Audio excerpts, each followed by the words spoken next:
नमस्कार, आप देख रहे हैं B9 न्यूज़ 24 की खास खबर जनपद रायबरेली से है, जहां लोकसभा चुनाव से पहले राज्य मंत्री ने गांधी परिवार पर कसा तंज।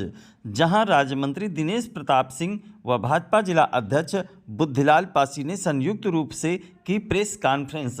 इलेक्टोरल बॉन्ड को लेकर के दिनेश सिंह ने कांग्रेस पर मढ़ा आरोप। देखें खास खबर B9 न्यूज़ 24 के साथ। सीट से लेके क्या पहले वो स्थिति है क्या कि मैं समझता हूं कि टिकट में कहीं देरी नहीं हो रही है। जो प्रक्रिया हम आप सब देख रहे हैं, जो परंपरा हम आप सब पहले से देखते आए हैं, पिछली बार भी रायबरेली से भारतीय जनता पार्टी ने 3 अप्रैल को टिकट घोषित किया था और लगभग अभी 3 अप्रैल आने वाला है। तो मैं नहीं समझता कि अभी भारतीय जनता पार्टी की तरफ से हम कहीं लेट हैं।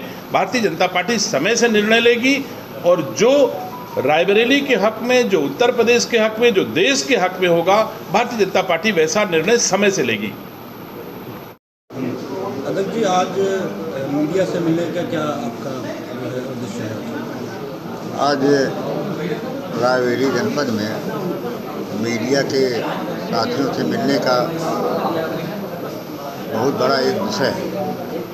कल दिल्ली में रामलीला मैदान में जिस तरह से इंडी गठबंधन के भ्रष्टाचारी लोगों ने रैली की और एक भ्रष्टाचारी मुख्यमंत्री या भ्रष्टाचार और ठगी में झूठ बोलने वालों का जो गिरोह है, इंडी गठबंधन के नाम से जो है जाना जाता है, उन लोगों ने भ्रष्टाचारी को बचाने के लिए रैली की।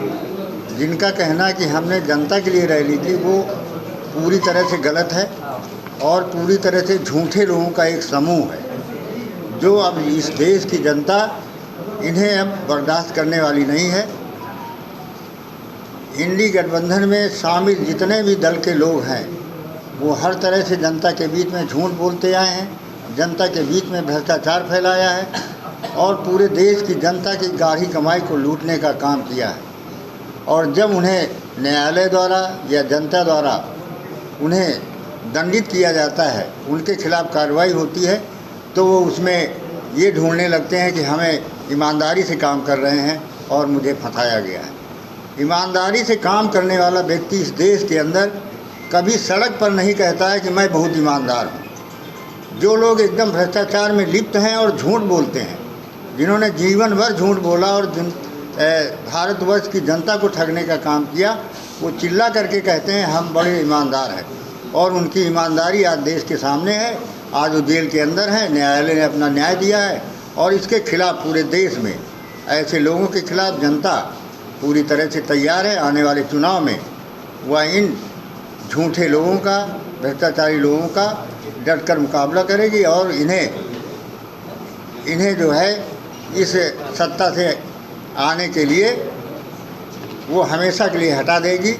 और इन भ्रष्टाचारियों को जिस तरह से अभी तक जनता ने हटाया है, आगे इन्हें कभी जनता, भारतीय जनता पार्टी के साथ लोग रहेंगे और इन भ्रष्टाचारी लोगों को इस देश में कभी भी वो स्वीकार नहीं करेगी। अध्यक्ष जी, विपक्ष का कहना है कि जो इलेक्ट्रॉनिक बॉन्ड का जो मुद्दा है, उसको दबाने के लिए विपक्ष के जो नेता उनको जेल भेजा जा रहा है। उनके पास कोई मुद्दा नहीं है, ये तो वो जानते ही नहीं है क्या के लोगों को मिला है। अगर सवाल कांग्रेस करती है भारतीय जनता पार्टी पर, तो कांग्रेस बताए कि इलेक्टोरल बॉन्ड उनको किस रूप में मिला, उनको कितना मिला, उन्होंने कहाँ से पैसा लिया है, देशवासियों को बताए।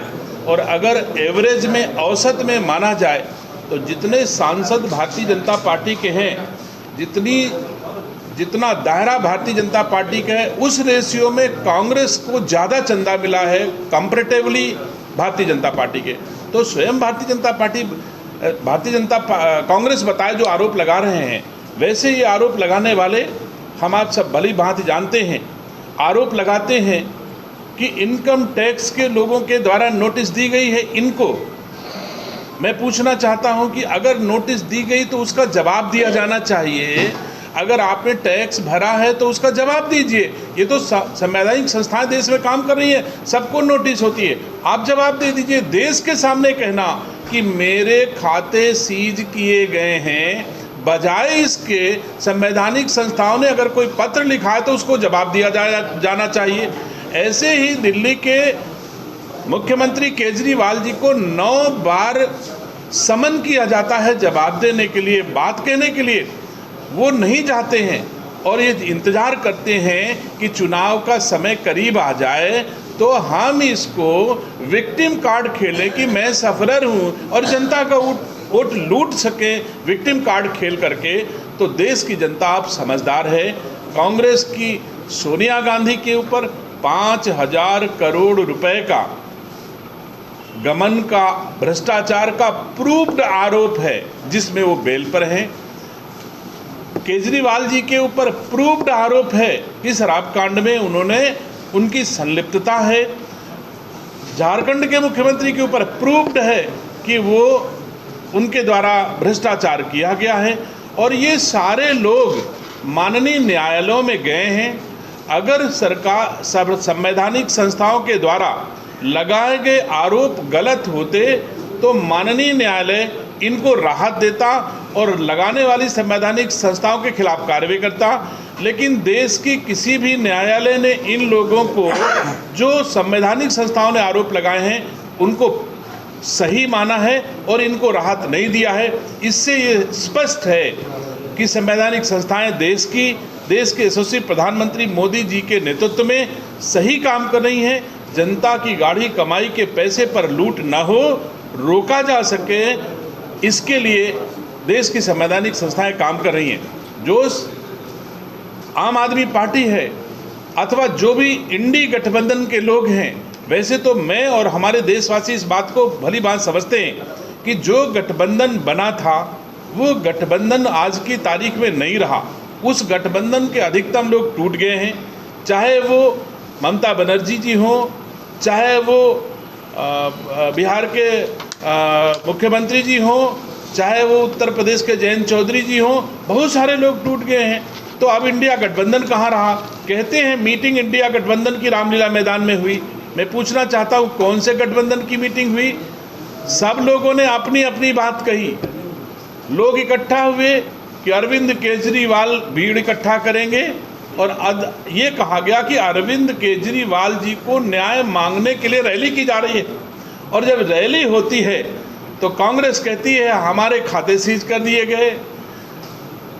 झारखंड के मुख्यमंत्री कहते हैं मेरे साथ अन्याय हुआ। कोई आदमी केजरीवाल की बात कहने वाला रामलीला मैदान में नहीं था। सब अपने अपने भ्रष्ट आचरण आरोपों के बारे में सफाई दे रहे थे और वैसी सफाई जिसको न न्यायालय ने स्वीकार किया है, न देश की जनता ने स्वीकार किया है। मैं उम्मीद करता हूं देश के यशस्वी प्रधानमंत्री जी के नेतृत्व में संवैधानिक संस्थाएं अच्छे से काम करेंगी। देशवासियों का पैसा भ्रष्टाचार की भेंट चढ़ने नहीं पाएगा। देशवासी देश के यशस्वी प्रधानमंत्री जी के हर काम के साथ खड़े हैं। ये इस बात का सबूत है कि 2014 में हो, चाहे 2017 में हो, चाहे 2022 में हो और चाहे आने वाले 2024 में है, देशवासी